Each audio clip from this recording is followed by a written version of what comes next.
morning, everyone. Today's day 3 of the Swedish Championships, and I am about to play my third round in a few hours, but I have no idea who I'm facing. So I thought, let's check out the pairings together. Right now, I'm on 1 point out of 2 games, so today's gonna be a very important game, and I should have the white pieces. So let's check out who I'm playing. I haven't seen it yet. Okay, here we go. Anna Cramling playing against Payman Mashadi, rated 2180. So he's rated higher than me. He has 75 points more, but I have the white pieces just like I expected. So let me see what he did the previous rounds. He lost to 2100, okay. And the first round, I suppose he won against a 2100 pretty much, 2097. Okay, all right, well, I'm gonna prepare now.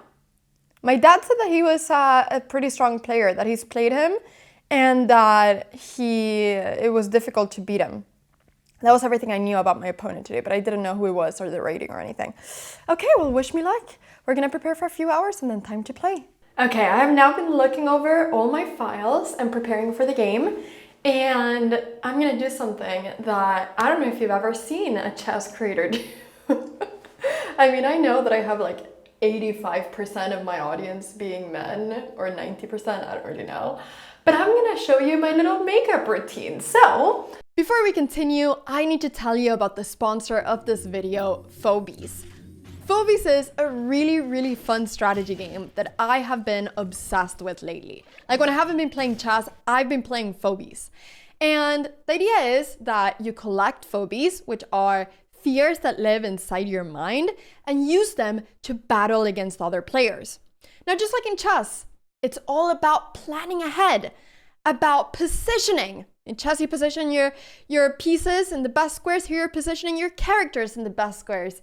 And it's about outsmarting your opponent. And the fun thing is that the characters have unique abilities, which means that all the games have tons of different possibilities. Check out the link below if you want to give it a try. And if you do, write your in-game username under the pinned comment to have a chance of winning free coffee.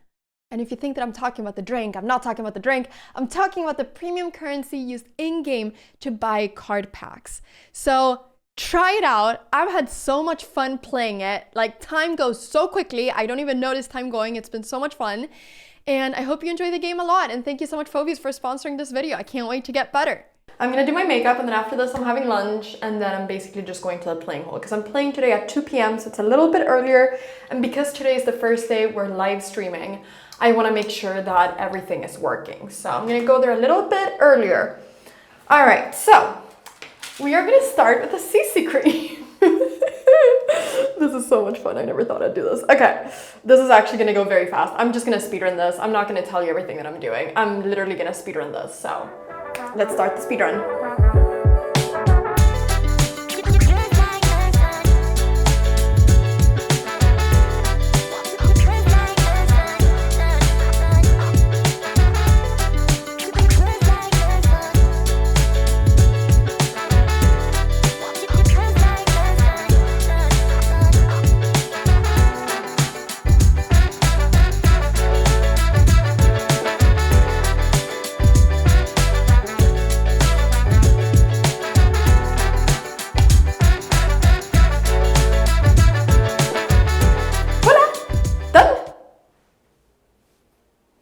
It honestly just takes like 5 minutes. I speedrun this, like some people take a very long time, but I'm a bit lazy, so I try to do it quickly. Okay, I'm also bringing my glasses because we gotta see properly when we're playing chess.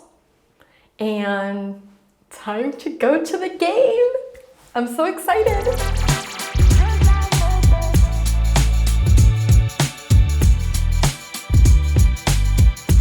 I'm having lunch right now at a pizzeria, and this is stressful because I need to be in the playing hall in 25 minutes, and I have just ordered.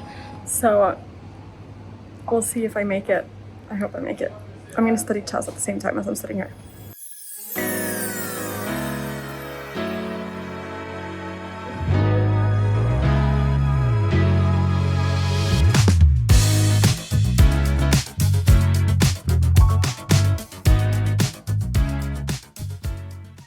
finished my game, and this was truly a roller coaster game. And I know I say that all the time, but my games are always so tactical, and I don't know if it's my fault or my opponent's fault or whose fault it is, but it was an extremely tactical game, and actually probably one of the hardest tactical games I've played in a very long time. So I started with d4, and I was feeling good, right? Like I was feeling confident and this is gonna be awesome. I was playing Payman Mashadi, rated 2180, and he went g6, and I was expecting this, and it became a King's Indian. So nothing crazy. Castles, bishop e3, and now he went c6, which I don't exactly remembered what to do against, but I thought, okay, let me just play what I typically always play, which is g4. And I know that g4 you're only supposed to really play if e5, but I thought, what's the difference gonna be? So I played this relatively quickly. But now I play this really interesting move, c5. His idea is that he's basically arguing that my pawn would be way better now on g2, because in the line with going c5 immediately, the pawn is on g2. So he's basically saying that I've created a weakness, and he's done this kind of crazy move order of c6 and c5. And I've never faced this in my life. I mean, I didn't even know you could play chess like this. So I spent some time thinking here, should I take, should I push? And I wasn't sure at all, because I can take here. And then after takes, I thought that if takes, maybe we can trade, and then I can maybe take here. But then I thought that after knight c6 and knight over here, my pieces are going to end up becoming very badly. And I thought after something like knight d7, bishop a3, he can even maybe take here, and my pawns are really bad. And I just thought I don't have any advantage here. I didn't like it. So I ended up going for d5. He went e6. And now I found this move g5, which is good. So now I'm basically forcing him to go back. He went knight e8 pretty quickly. Like, I think he prepared all of this. I don't know. But I was in completely like new territory. I've never faced this in my life. And I ended up going h4, which was a really important move, because otherwise he might have moves such as bishop d4 and then taking here. I mean, this is already now very tactical, because very few pieces are developed, but the pawns are very pushed forward. So the pawns are basically really hanging loose right now. So I was really happy when I found this move h4. At first I was going to go bishop d3, but then I realized that maybe he can just take and at some point go bishop d4. I wasn't sure. So I ended up going h4, he took, and I typically always take with the e-pawn, but this is actually a big mistake here, so I'm really happy that I took with the c-pawn. And now, after f5, I felt like everything was crazy. Like, I didn't know what I should take. Should I take here? Should I take en passant? Should I not take? And what should I do?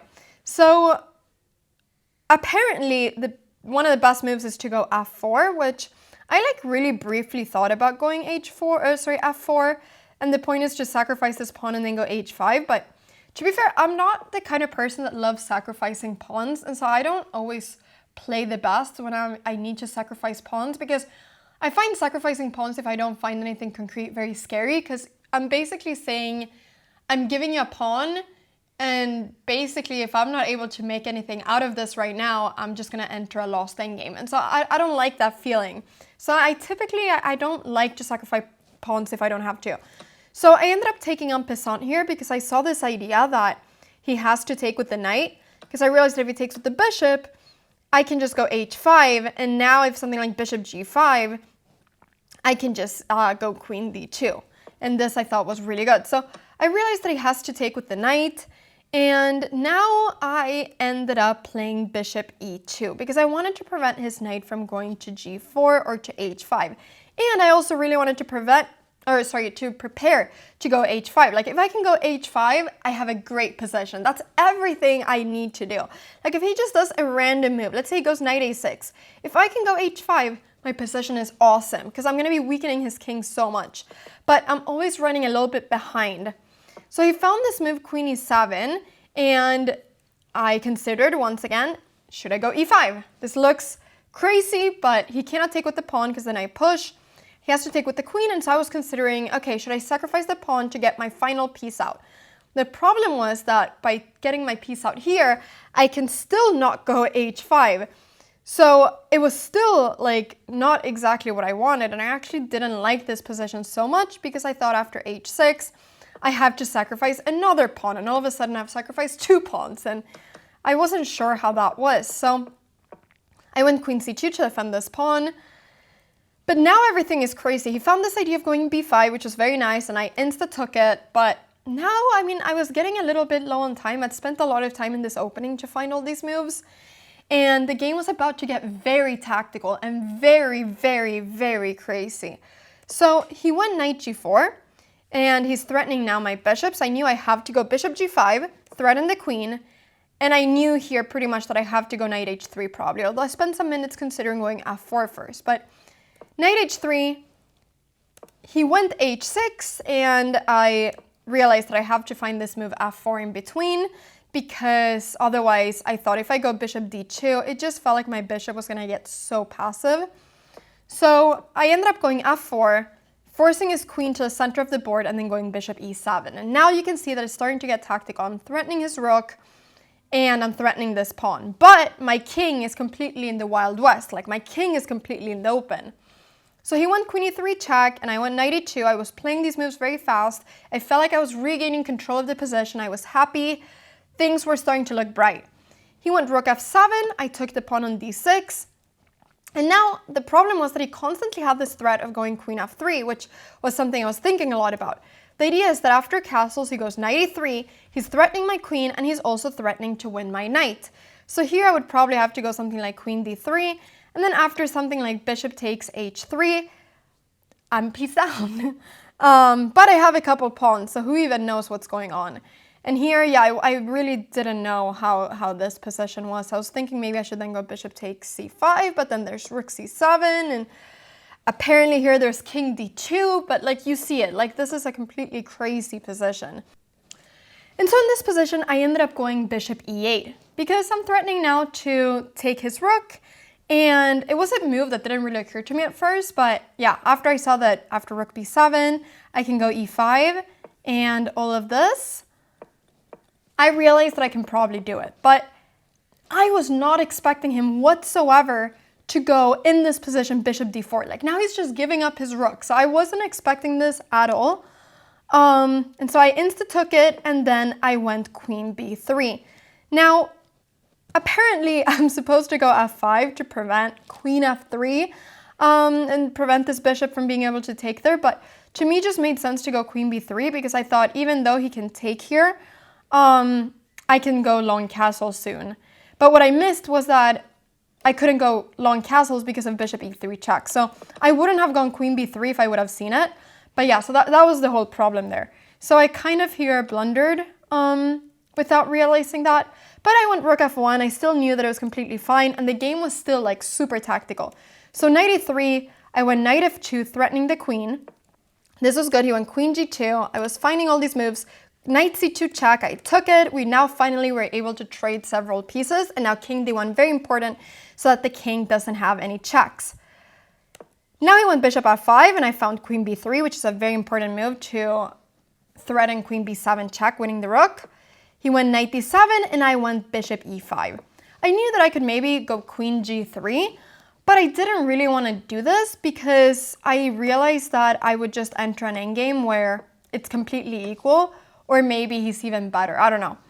So I wanted to play for a win. Like, I was up on exchange. I was playing here for a win. So I went here bishop e5 with the idea being that he cannot really take, because then I have queen b7 check. So he went bishop e3. I checked. And now after bishop here, I have this beautiful move queen d3. And now I thought that I'm winning the game.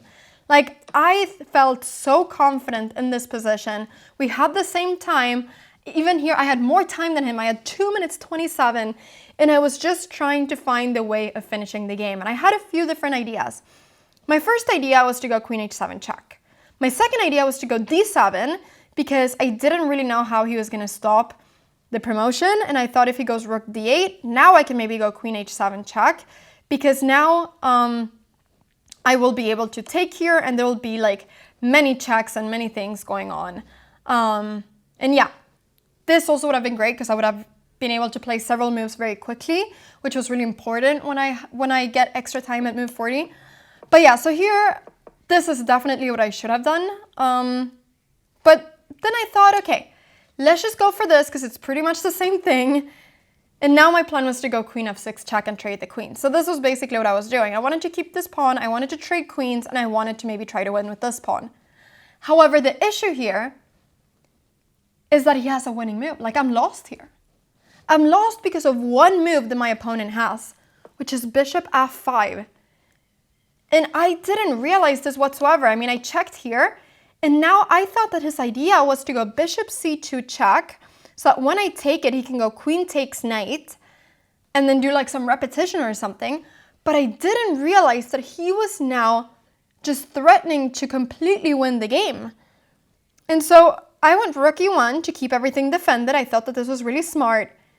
And then after queen f3, I'm getting forced checkmate. He's just checkmating me. Like, I cannot stop his checkmate. So I went queen d8 because this was my final move. Now I got extra time. And I kept thinking and thinking, and I couldn't find a single way of stopping the checkmate because his queen is coming up to d5. This is the problem. And the problem is that I cannot move this knight because it's pinned. So this is a beautiful, like, this was just beautiful, but beautiful the wrong way. Beautiful for him and not for me. So I was perplexed. I couldn't believe it. Like, what do you mean I'm getting checkmated? Like, I was playing for a win just a few moves ago, and now I couldn't find the way of stopping this checkmate.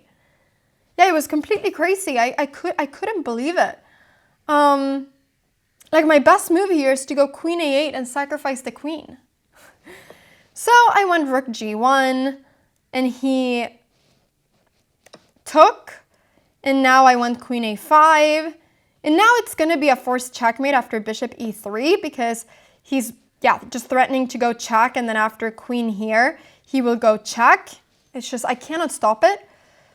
But instead, he played something else. He went bishop here, which I wasn't expecting. And okay, I should have gone queen e1 here, but it doesn't really matter. I went queen d2. He went bishop h2, which, okay, I thought he was going to go bishop f2 because now once again I'm getting checkmate in one. But instead he went bishop h2. I mean, it's still winning. I went a4 because I didn't really know what to do, to be fair. I mean, maybe I should have gone king c1, I don't know. But it doesn't matter. a4, and now here, I ended up losing. But yeah, so I lost the game. Very sad, but very crazy game. I'm just frustrated that on move 35, I didn't push my pawn. That is, like, for me, the only regret.